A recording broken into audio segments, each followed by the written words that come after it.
Assalamualaikum warahmatullahi taala wabarakatuh dan salam sejahtera.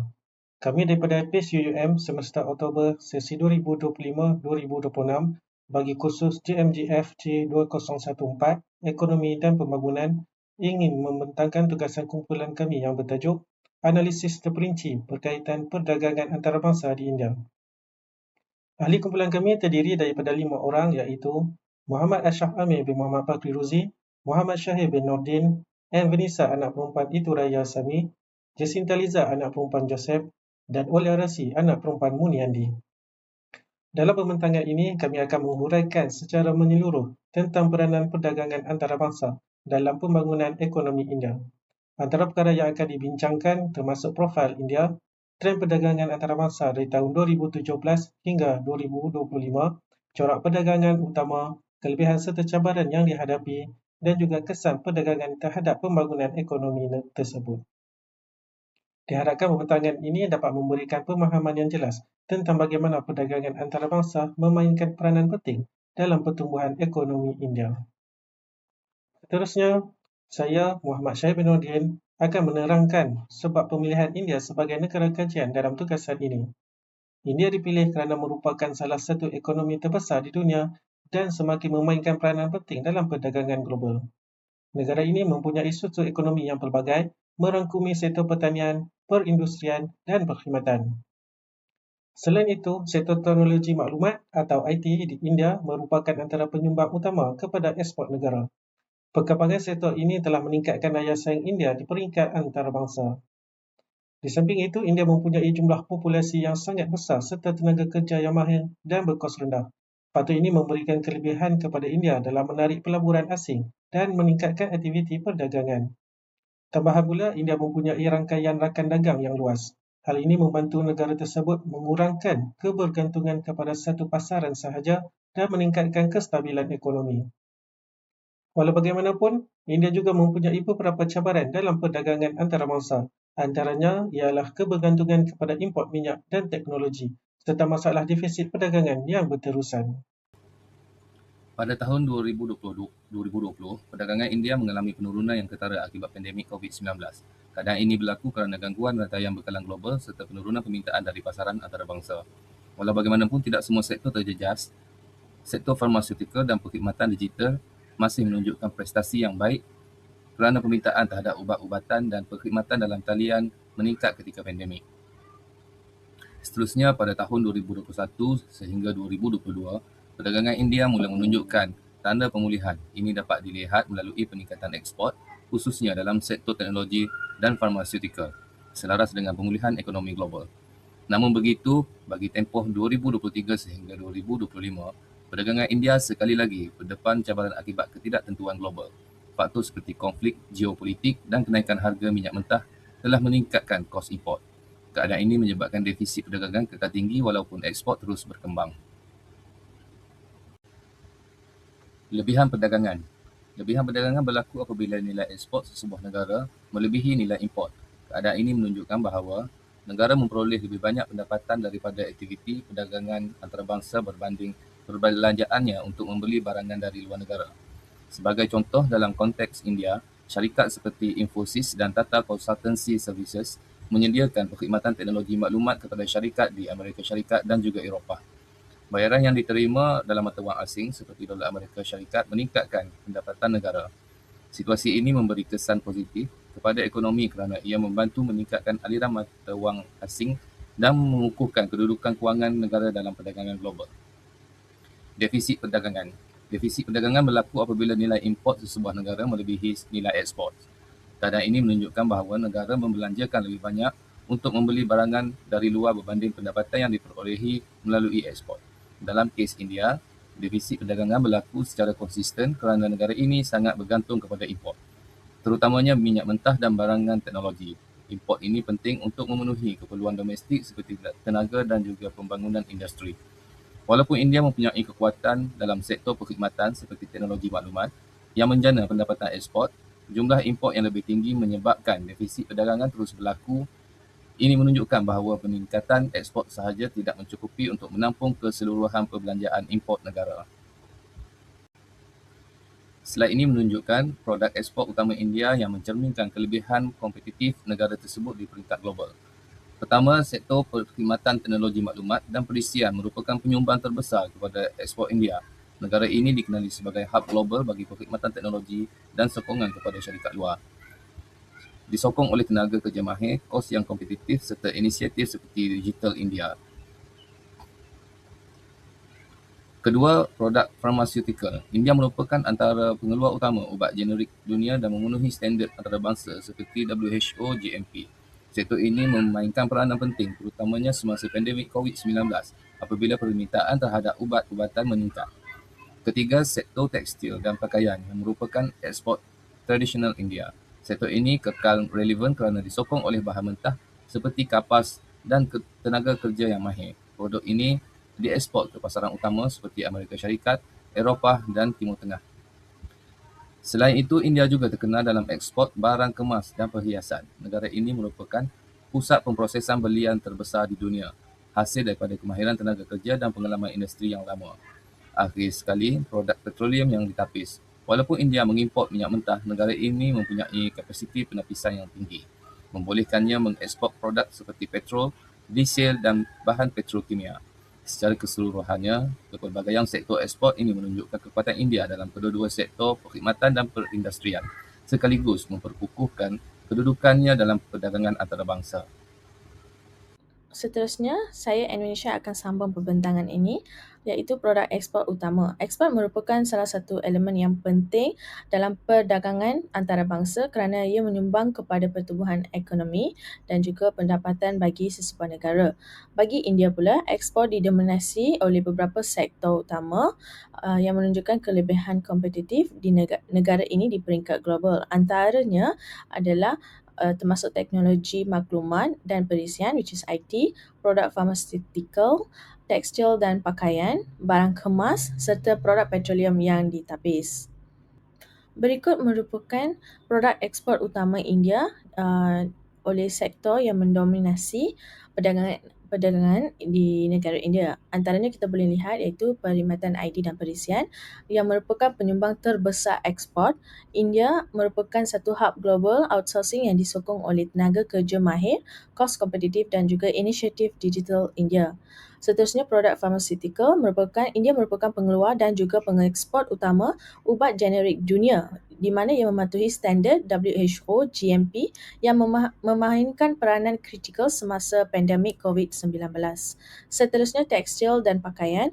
Ekspor pakaian tradisional yang kekal relevan yang disokong oleh ketersediaan oleh kapas domestik dan tenaga kerja yang mahir.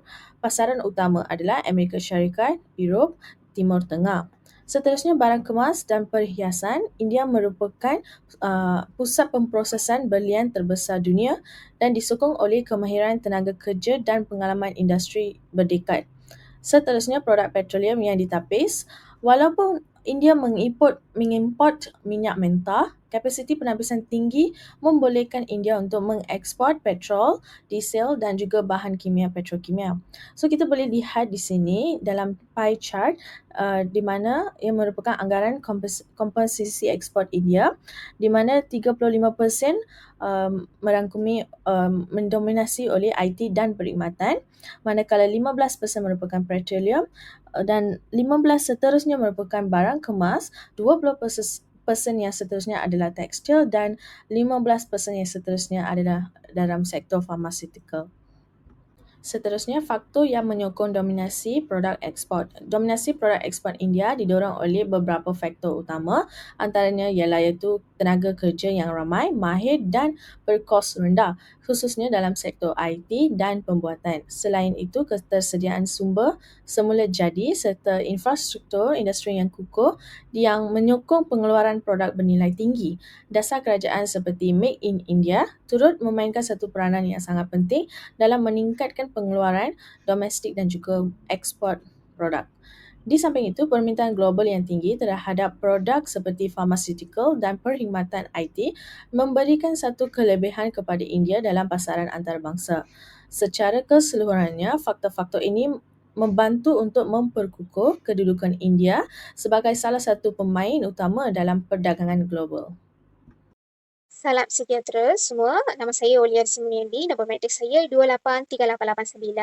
Hari ini saya akan membincangkan faktor-faktor utama yang membolehkan produk ekspor India mendominasi pasaran global. Terdapat 3 tuncang utama iaitu tenaga kerja, sumber asli dan permintaan global. Pertama adalah kelebihan tenaga kerja.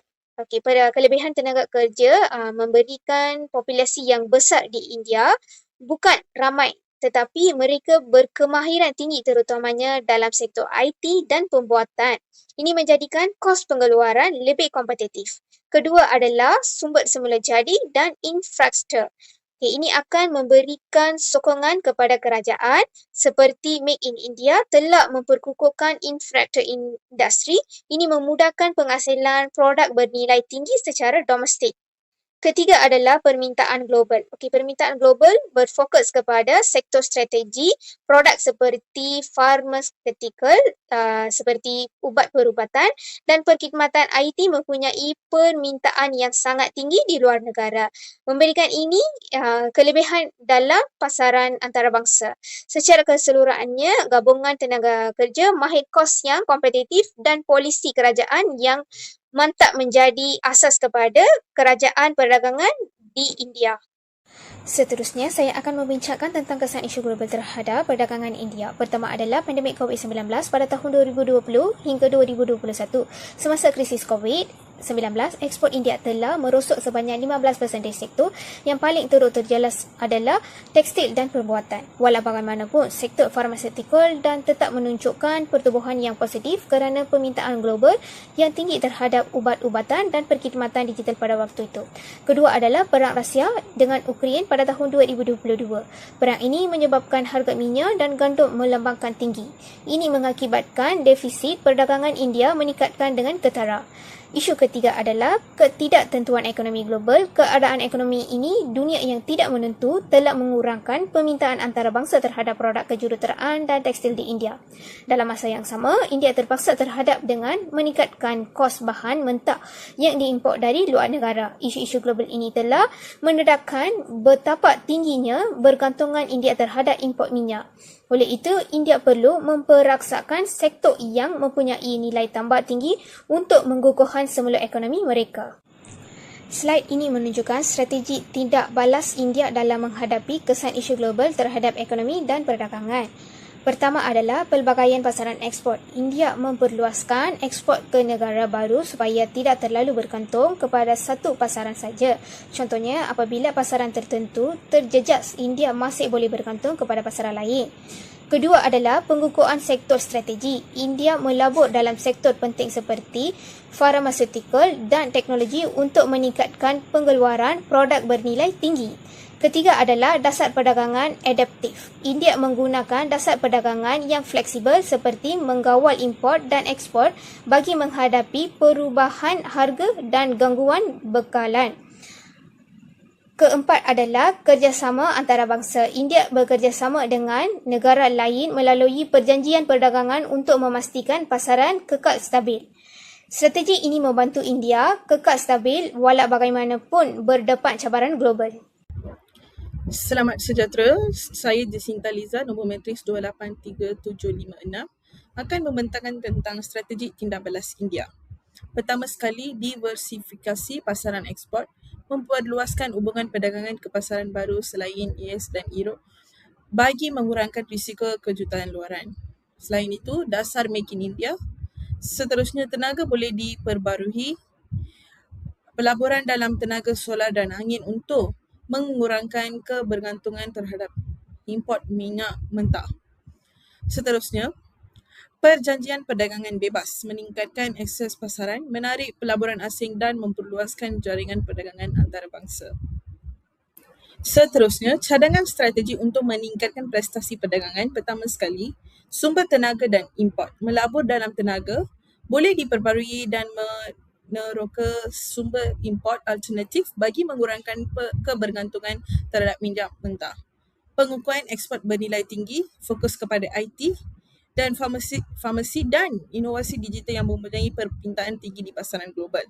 Seterusnya, peningkatan pelaburan dalam R&D, penyelidikan dan Pembangunan membolehkan India mengekalkan daya saing global dan memperluas inovasi industri tempatan. Seterusnya, perkembangan pasaran ekspor memperluaskan hubungan perdagangan melalui perjanjian perdagangan bebas dan promosi ekspor ke pasaran baru.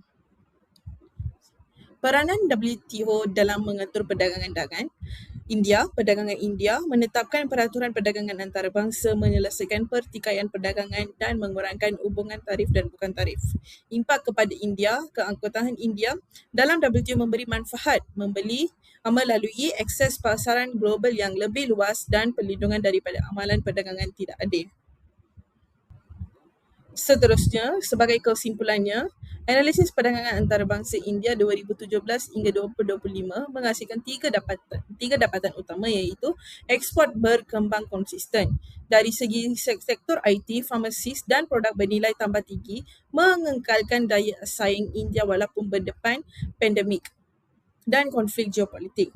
Defisit perdagangan berterusan, gantungan tinggi terhadap import minyak dan komoditi strategik mengekalkan defisit walaupun lebihan struktur perkhidmatan menapung sebahagian jurang. Seterusnya, daya tahan melalui strategi tepat, diversifikasi pasaran, pelaburan tenaga boleh diperbarui dan dasar Make in India membantu India mengekalkan kestabilan dan meningkatkan daya saing global. Itu sahaja daripada kami. Sekian, terima kasih.